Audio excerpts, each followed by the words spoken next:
The music was extraordinary. The debut was everything the industry had said it wanted. And then, silence. The label collapsed. The album was shelved. The audience moved on. The illness came.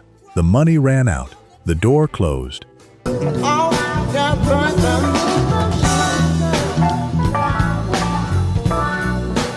Tonight, 12 soul prodigies who arrived with everything. The voice, the song, the moment, and then disappeared from the story the music industry tells about itself.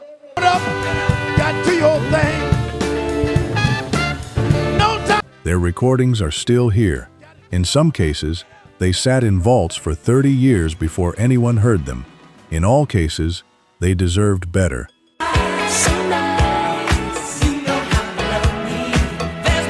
Number 12, Soul for Real.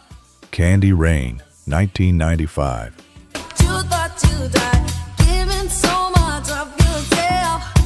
Soul for Real were four brothers from Hempstead, New York.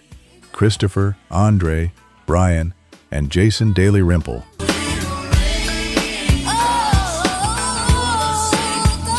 Who came to the music industry through one of the most significant talent connections of the mid-1990s. Their cousin was Heavy D, the rapper and Uptown Records artist whose commercial standing gave the family a direct path into the Uptown system at the precise moment that Uptown, under the leadership of Andre Harrell, was the most creatively powerful black music label in America.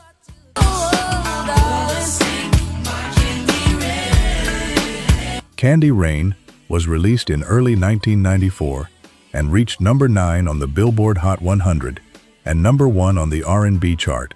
It was a piece of early New Jack Swing, transitioning into the softer, more vocal-forward sound that would define 1990s R&B.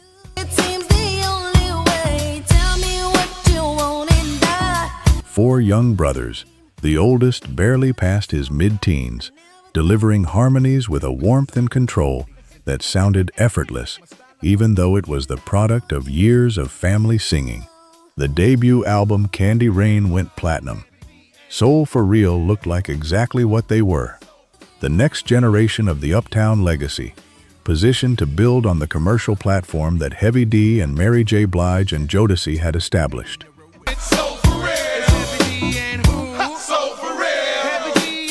Then Andre Harrell left Uptown Records to become president of Motown.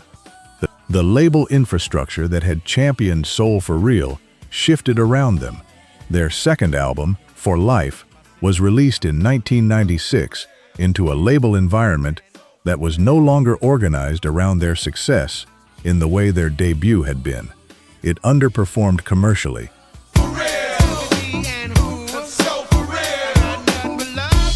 The four brothers who had placed a song at number 1 on the R&B chart when some of them were still teenagers watched the industry that had embraced them move on to the next moment. They continued performing in various configurations for years. The debut's commercial success never translated into the sustained career it should have built.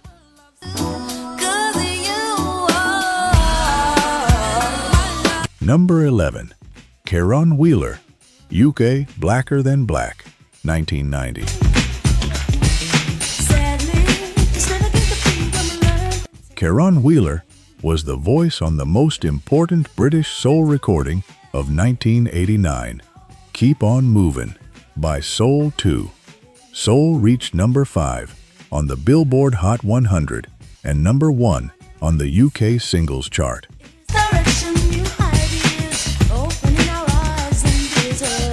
Back to Life, However Do You Want Me, which followed it, reached number 4 on the Billboard Hot 100 and number 1 in the UK. The two Soul 2 soul recordings that Wheeler fronted won a Grammy Award for Best R&B Performance by a duo or group with vocal in 1990.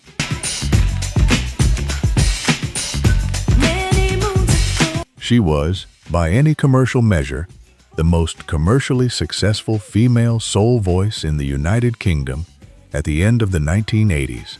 She left Soul 2 Soul to record a solo album. This is, in retrospect, the moment that the arc of her commercial career was determined.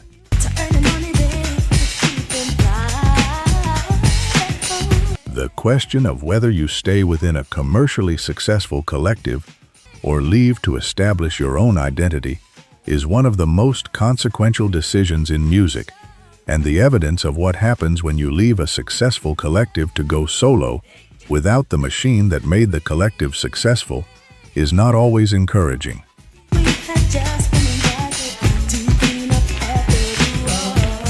UK Blacker Than Black, her 1990 debut solo album on RCA, contained genuine commercial and artistic ambition.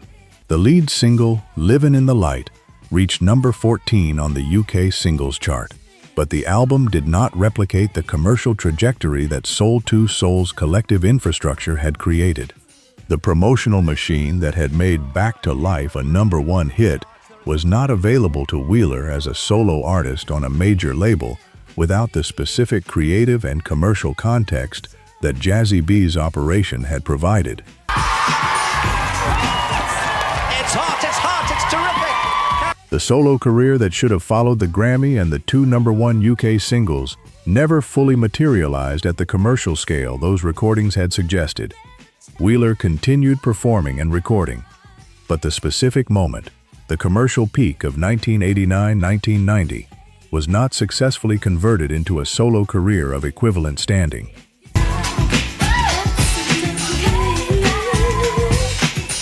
Number 10. O.V. Wright, 8 Men, 4 Women, 1968. They were taking me away. Overton Vertus Wright came from a gospel background that was among the most rigorous and demanding available in 1950s Memphis, a church singing tradition that produced voices of extraordinary power and emotional directness, because it asked those voices to carry the weight of genuine spiritual conviction rather than commercial calculation. 8 Men, 4 Women was recorded for Backbeat Records in 1968 and reached number 4 on the R&B chart. Would find you guilty too. It is one of the most emotionally intense Southern soul recordings of its era.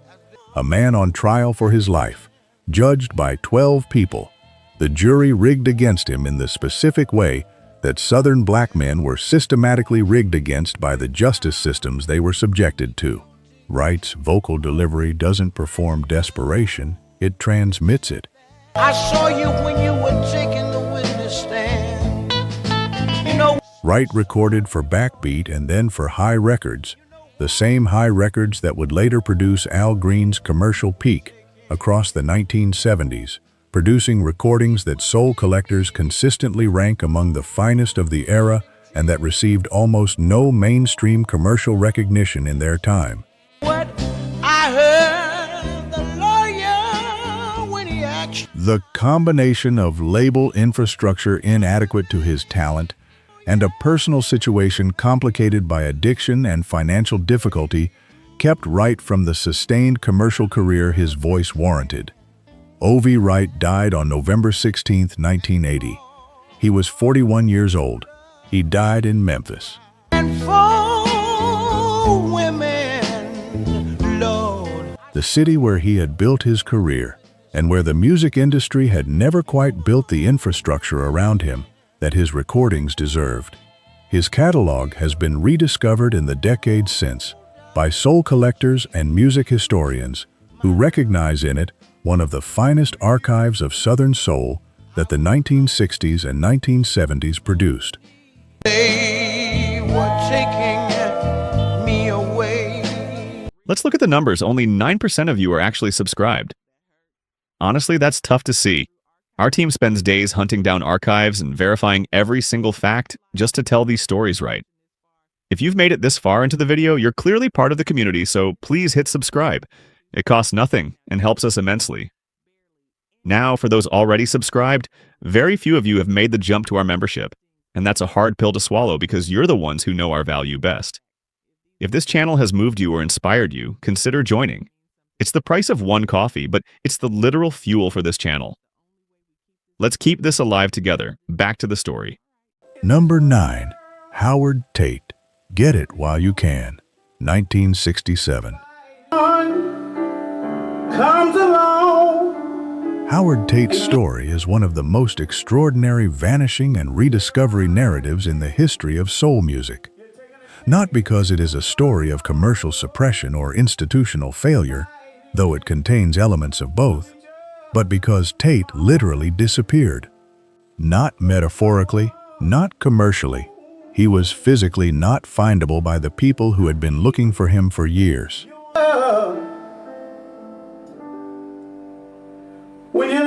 Get It While You Can was recorded for Verve Records in 1967 and produced by Jerry Ragavoy, one of the great soul and R&B producers of the era, who had also produced Garnet Mims, Lorraine Ellison, and Brenda Lee. Tate's voice was extraordinary, a specific combination of gospel depth and secular urgency.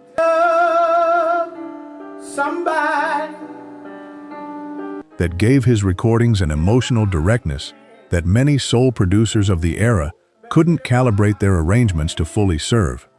The debut album, Get It While You Can, is now regularly listed among the greatest debut soul albums of the 1960s. But Verve Records dropped him, and Howard Tate genuinely, completely disappeared. So if someone The soul collecting community, which had been championing his recordings since the 1970s, spent years unable to locate him. Various accounts circulated about what had happened: addiction, personal crisis, movement out of the music industry and into a completely different life context. don't turn your back on love. By the 1990s, he had become something of a legend, specifically because of his absence. In 2001, a New Jersey DJ and music researcher named Ted Doyle found Howard Tate. He was in Newark. He had become a born-again Christian preacher. He was living in circumstances far removed from the music industry that had built a cult around his recorded voice. Brother, so if someone Doyle contacted him, told him what had happened to his music in his absence, and eventually connected him with producer John Swenson. Tate recorded his comeback album Rediscovered in 2003. He told interviewers that finding out his music had been loved all those years while he was gone was almost impossible to process. He died on December 2, 2011. The community that had been looking for him for decades had found him just in time. fighting with each other. Number 8. Linda Jones, Hypnotized, 1967.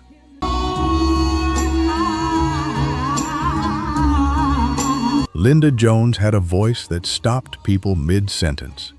A gospel-rooted, physically demanding, emotionally unconstrained instrument that arrived in a 1967 recording studio at Loma Records, a subsidiary of Warner Brothers, and produced one of the finest debut recordings of the decade.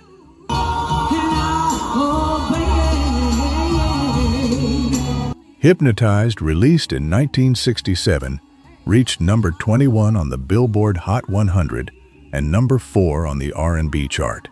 It is a piece of Southern-influenced soul that Jones delivered with the full force of her gospel background. The vocal runs, the emotional climaxes, the specific quality of someone who has been trained to make a congregation feel rather than merely hear.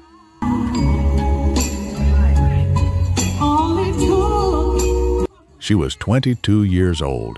The debut album Hypnotized positioned her as one of the most significant new female soul voices of the decade. Linda Jones was born with diabetes. The specific physical demands of her performance style, the sustained high notes, the emotional intensity, the exhausting commitment of full gospel mode soul delivery, placed extreme physical stress on a body that was already managing a serious chronic illness.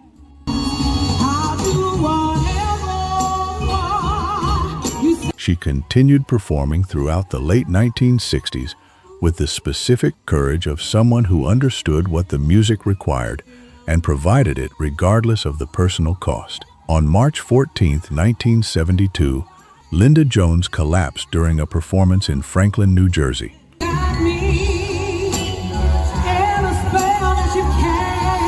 She was taken to a hospital. She died there of diabetic complications. She was 27 years old. She had spent the 5 years since hypnotized performing, recording further material, and fighting the illness that would eventually take her, with the same complete commitment she brought to everything she sang.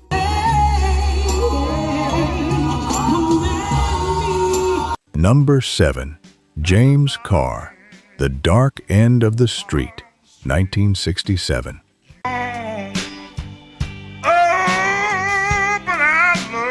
James Carr may have had the greatest natural voice in the history of Southern soul music. That is a significant claim in a tradition that contains Otis Redding and Al Green and O.V. Wright and so many other extraordinary voices. But the specific quality of Carr's instrument, the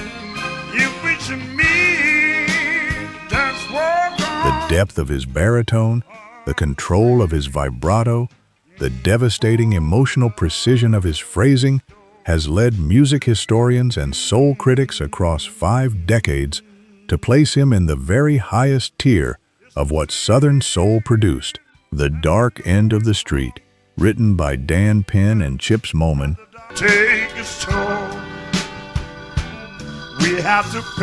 and recorded at Goldwax Records in Memphis in 1967, is one of the finest recorded performances in the history of American popular music.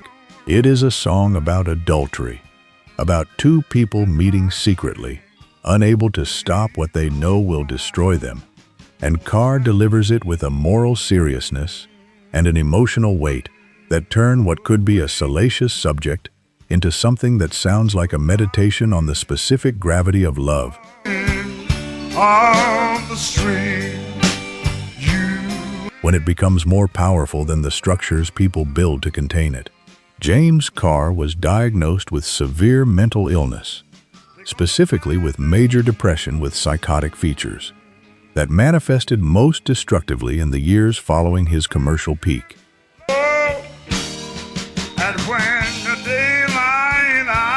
He would go weeks without speaking.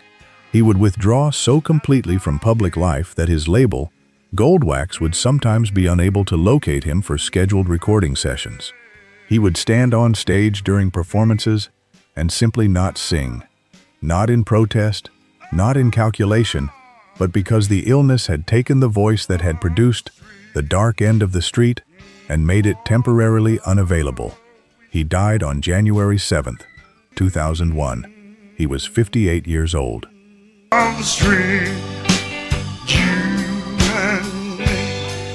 The Dark End of the Street has been covered by Aretha Franklin, Emmylou Harris, Percy Sledge, Solomon Burke, and dozens of other artists. The recording that Carr made, the original, the definitive, the one that all subsequent versions are measured against, was made in 1967 by a man whose illness would spend the following 3 decades systematically dismantling the life that recording should have built.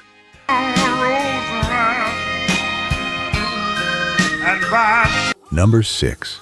Bettye LaVette, Child of the 70s, 1972, released 2000.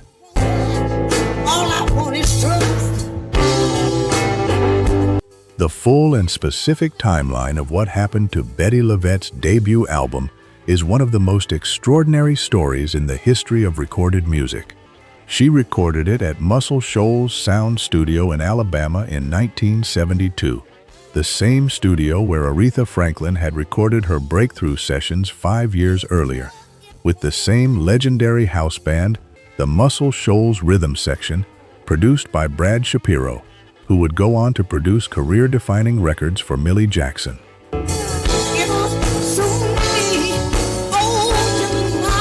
The album was finished.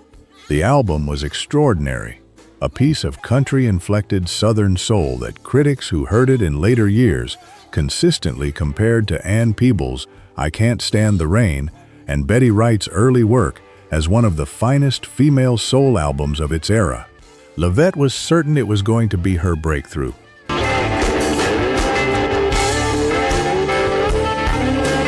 She had been recording professionally since 1962, a full decade of work, and this was finally the album that was going to change everything. Atlantic's Atco subsidiary released an advance single, Your Turn to Cry. It failed to chart. Atco canceled the album's release.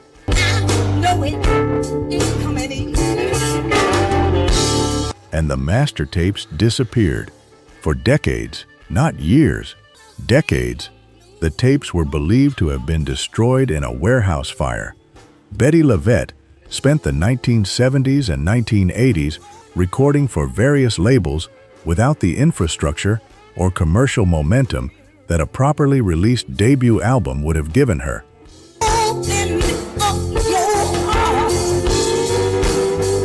In 1999, a French soul music collector named Gilles Pitard was searching the Atlantic tape vaults and found the tapes.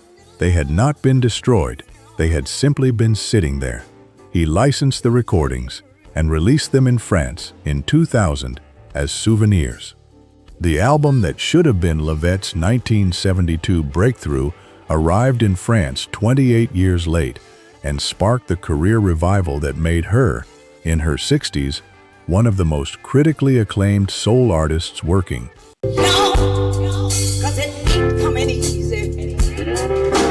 Number 5. D'Angelo, Brown Sugar, 1995.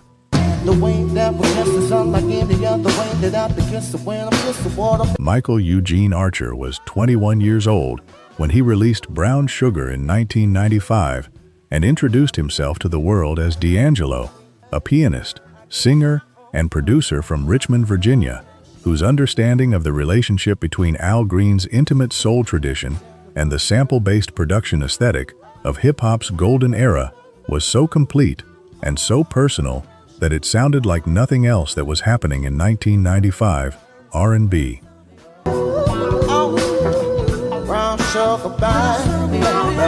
Brown Sugar, both the title track and the album, arrived at the exact moment when R&B was navigating a crossroads between the synthesizer-heavy production of New Jack Swing and a desire to return to the organic, live instrument soul that the 1970s had refined.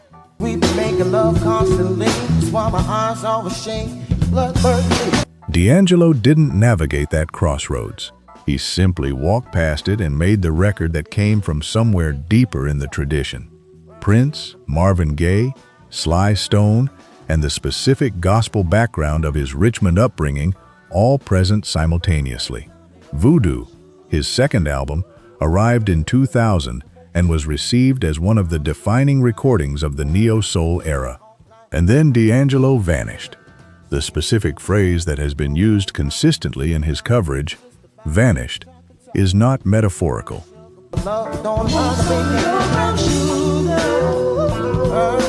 He withdrew from public life, from recording, from performance, for a period that extended across 14 years. Drug addiction, documented legal troubles, a profound crisis about the relationship between his physical appearance and his artistic identity. These were the forces that the music industry's commercial machine had not prepared him to navigate.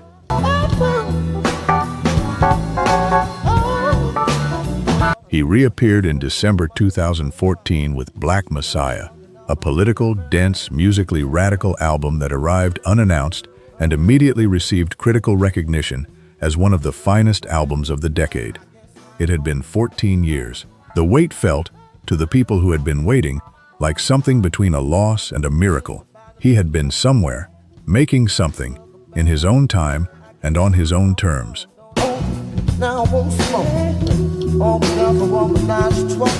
Number 4.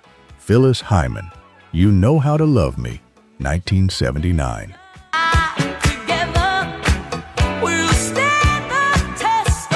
Phyllis Hyman was 6 feet tall. She wore her height, the way she wore everything, as a statement, as a presence, as something that made the space she occupied non-negotiable. When she walked onto a stage, the stage was hers before she sang a note.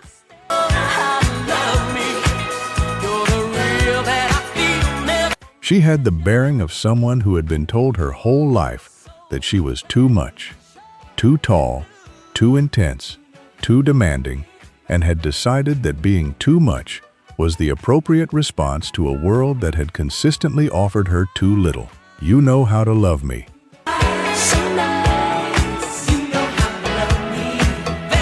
From her 1979 debut album on Aretha Records, reached number 30 on the R&B chart. It established the commercial and artistic territory she would work in across the 1980s. A sophisticated, jazz-inflected soul that drew on her background as a nightclub singer and her genuine musicianship in a way that the mainstream R&B market of the era was never quite able to accommodate at its highest commercial level.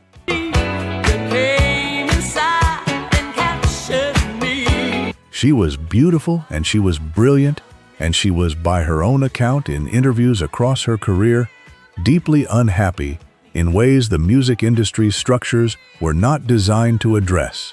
Financial difficulties accumulated. Her relationship with the commercial mainstream of R&B was consistently one of almost the critical acclaim, the devoted following.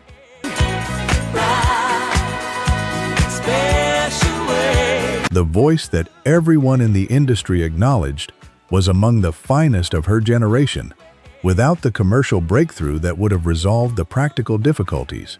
On June 30th, 1995, Phyllis Hyman was scheduled to perform at the Apollo Theater in Harlem. She died before the show. She was 45 years old. The note she left addressed the specific weariness of having lived and worked within the emotional and financial constraints that her life had become. She had been, as she wrote, tired of living. The concert at the Apollo went on without her.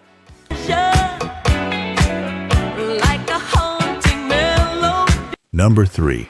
Mabel John, Your Good Thing Is About to End, 1966.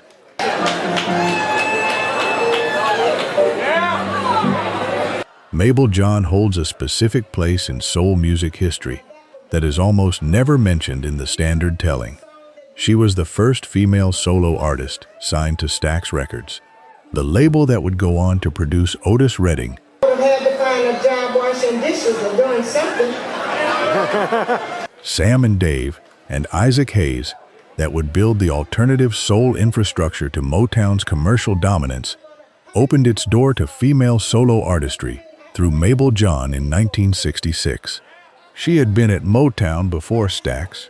She was, by her own account, part of Berry Gordy's world in the label's earliest years, and had watched Diana Ross and the Supremes receive the promotional attention that she felt her own talent deserved. Have you all helped me sing that song that we did in the church? The specific frustration of being at the right label at the right time, but not being the artist that the label chose to fully commit to, that frustration drove her to Stax, where Jim Stewart offered her the kind of recording environment that Motown had not. Your Good Thing Is About to End was recorded at Stax in 1966 and reached number 6 on the R&B chart. And you came here tonight with somebody else's woman. It is a piece of hard Southern soul, Mabel John's voice carrying the specific combination of confidence and pain that the best Stax recordings channeled, and it established her as one of the most commercially significant female voices in the label's emerging roster.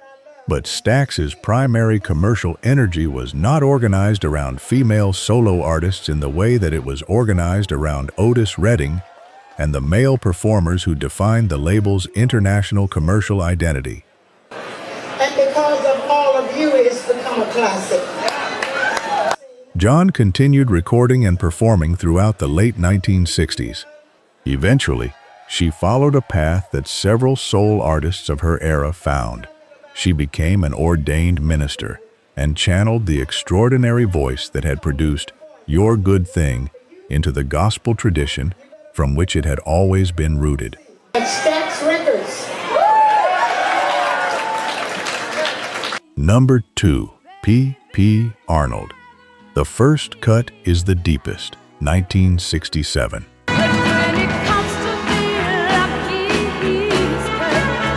Patricia Ann Cole was born in Los Angeles in 1946, joined the Ikettes, Ike and Tina Turner's backing vocal group, as a teenager, and arrived in London with the Turner Touring Company in 1966.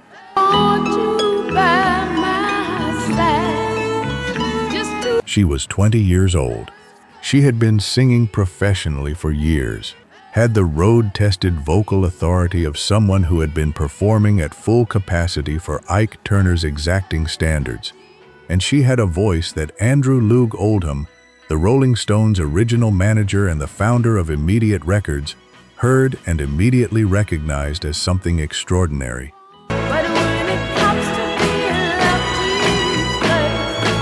The First Cut is the Deepest was written by a then unknown songwriter named Cat Stevens, who gave it to Arnold specifically. He did not record it himself at this point because he felt her voice was more suited to the emotion the song required.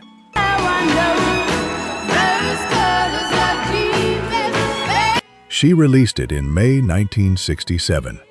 It reached number 18 on the UK singles chart, a genuine commercial breakthrough for a young American woman who had arrived in London on a touring contract and stayed because the city offered her something she hadn't expected.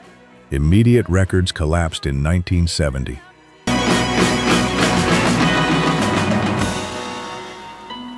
The label that had given Arnold the commercial platform for The First Cut is the Deepest, and several subsequent recordings that built on its success went into receivership, taking with it the infrastructure that her commercial momentum had been built upon.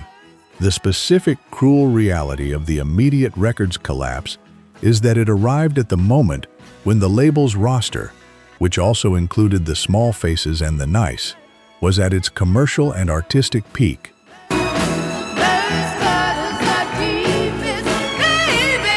Arnold spent the 1970s as one of the most sought-after session and backing vocalists in British and American music, working with the Rolling Stones, with Pink Floyd, with Nick Drake, without the solo commercial platform that her 1967 breakthrough had promised.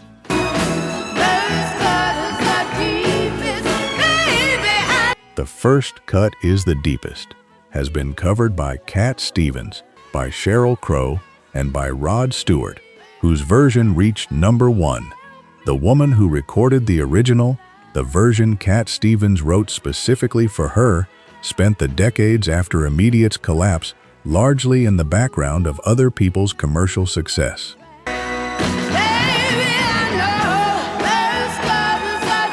Number 1, Charles Bradley, No Time for Dreaming, 2011. So stay alert. It's got to work. Charles Bradley was born in 1948 in Gainesville, Florida. He spent the first 62 years of his life not having his debut album, not because no one recognized his talent, not because the music wasn't ready, No time for dreaming. but because the specific circumstances of his life, the poverty, the family separation, the years living on the streets of New York, the work as a cook, the decades as a James Brown tribute performer in the Brooklyn club circuit, kept him in a state of professional limbo that the music industry had not created a mechanism to resolve. Amen. Come on now.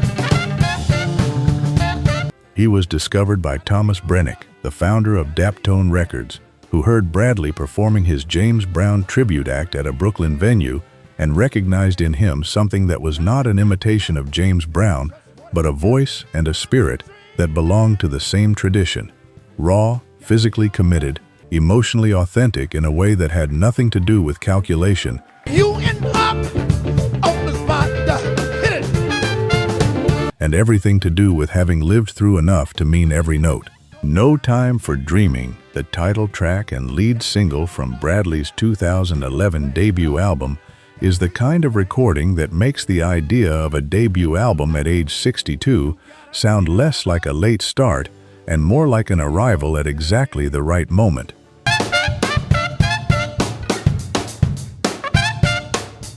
Bradley's voice, weathered, bruised, full of the specific texture that only comes from decades of living rather than from vocal training, carries the song with the authority of someone who has earned every note.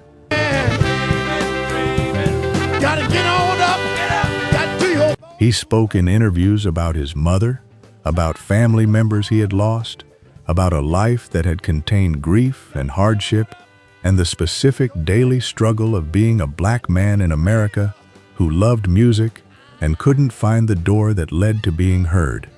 He found the door at 62. Gotta get on up, got to your thing.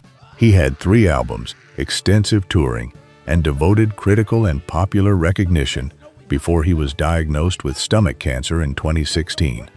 He died on September 23, 2017, at age 68. He had made it, just not as much of it as he deserved. He had arrived, finally, and the world that heard him understood immediately what it had been missing.